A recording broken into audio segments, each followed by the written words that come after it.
ഞാൻ ഈ BJP രാഷ്ട്രീയത്തിന്റെ കേരളത്തിലെ വളർച്ച സംബന്ധിച്ച കാര്യങ്ങളിൽ അസിത നടത്തിയ നിരീക്ഷണങ്ങളെ പിന്തുണയ്ക്കുകയും ദിലീപിനോട് ഞാൻ വിയോജിക്കുകയും ചെയ്യുന്ന ഒരു പോയിന്റ് ഉണ്ട്. അതായത് യഥാർത്ഥത്തിൽ BJP എന്ന രാഷ്ട്രീയ പ്രസ്ഥാനത്തിനും BJP എന്ന രാഷ്ട്രീയ പാർട്ടി മുന്നോട്ട് വയ്ക്കുന്ന പ്രത്യയശാസ്ത്ര കാഴ്ചപ്പാടുകൾക്കും കേരളത്തിൽ ഒരു വേരോട്ടം ഉണ്ടായിട്ടുണ്ടോ, അവർക്ക് ആ രീതിയിൽ ഒരു സ്വീകാര്യത ഉണ്ടാക്കാൻ കഴിഞ്ഞിട്ടുണ്ടോ എന്നതാണ്.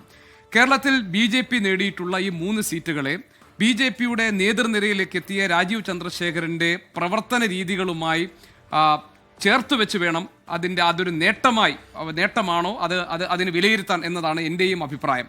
കാരണം ഇപ്പോൾ BJP സ്വാഭാവികമായും ഇത്തവണ ഉണ്ടാക്കേണ്ടിയിരുന്ന വളർച്ച അല്ലെങ്കിൽ നേട്ടം എന്ന് പറയുന്നത് ഒരു 3 സീറ്റിൽ ഒതുങ്ങേണ്ടതായിരുന്നില്ല. യഥാർത്ഥത്തിൽ 11, 12, 14 സീറ്റ് വരെ കിട്ടി, ഞങ്ങൾ വലിയൊരു ഗെയിം ചേഞ്ചർ ആകും എന്നൊക്കെ രാജീവ് ചന്ദ്രശേഖരൻ യഥാർത്ഥത്തിൽ കരുതുക പോലും ചെയ്തിരുന്നു.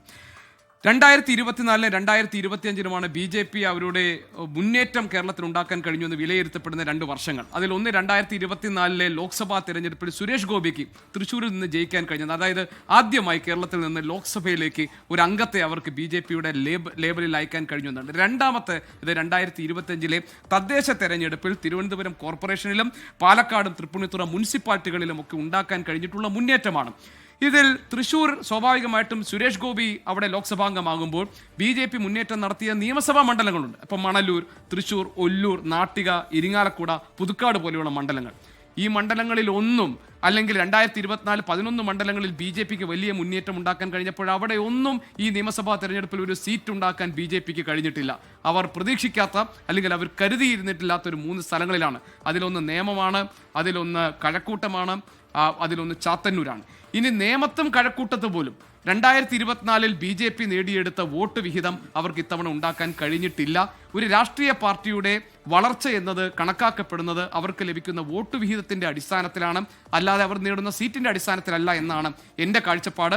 സീറ്റ് എന്ന് പറയുന്നത് വിവിധ രാഷ്ട്രീയ സാഹചര്യങ്ങളും അതാത് സമയങ്ങളിലെ പലവിധ വിഷയങ്ങളുടെയും അടിസ്ഥാനത്തിൽ ലഭിക്കുകയോ ലഭിക്കാതിരിക്കുകയോ ചെയ്യുന്ന ഒന്നാണ്. അപ്പോൾ കേരളത്തിൽ BJPയുടെ രാഷ്ട്രീയ വളർച്ച അവർ മുന്നോട്ട് വയ്ക്കുന്ന പ്രത്യയശാസ്ത്രത്തിന്റെ സ്വീകാര്യതയുടെ ഭാഗമായി ലഭിക്കുന്നതല്ല. അത് രാജീവ് ചന്ദ്രശേഖർ നേരത്തെ അസിത സൂചിപ്പിച്ചതുപോലെ തന്നെ രാജീവ് ചന്ദ്രശേഖർ കൊണ്ടുവന്ന ഒരു എലീറ്റ് പൊളിറ്റിക്സ് എന്ന വേറൊരു തരത്തിലുള്ള പ്രവർത്തന രീതിക്ക് ഒരു വിഭാഗത്തിനിടയിൽ കിട്ടുന്ന സ്വീകാര്യതയുടെ കൂടി ഭാഗമായി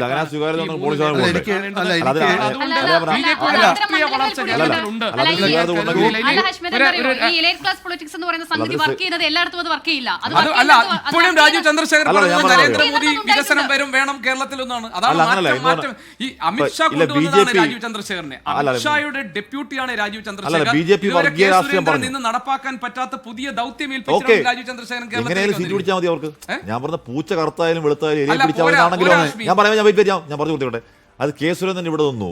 അക്കാലങ്ങൾ വർഗീയ രാഷ്ട്രീയം പറഞ്ഞു ഒരു മെച്ചവും ഗുണം ഉണ്ടായില്ല. പുതിയ സ്ട്രാറ്റജി വർക്കുന്നു. ഇപ്പൊ 3 സീറ്റ് എന്ന് പറഞ്ഞാൽ ചെറിയ കാര്യമാണോ ചേട്ടാ? ഒരു സീറ്റ് ഇല്ലാതെ സഭയിൽ 3 സീറ്റുണ്ടോ? വലിയ കാര്യമല്ല പറഞ്ഞ എങ്ങനെയാ?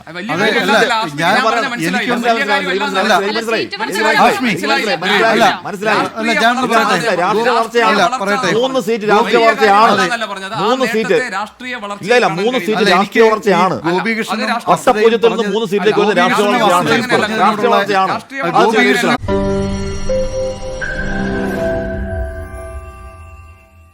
ലോകത്തെവിടെയായാലും ഏത് സമയത്തും 24 വാർത്തകളും ഓഗ്മെന്റഡ് റിയാലിറ്റി പാക്കേജുകളും എക്സ്പ്ലെയിനറുകളും വിശദമായി കാണാൻ ഞങ്ങളുടെ YouTube ചാനൽ നിങ്ങൾക്ക് സബ്സ്ക്രൈബ് ചെയ്യാം.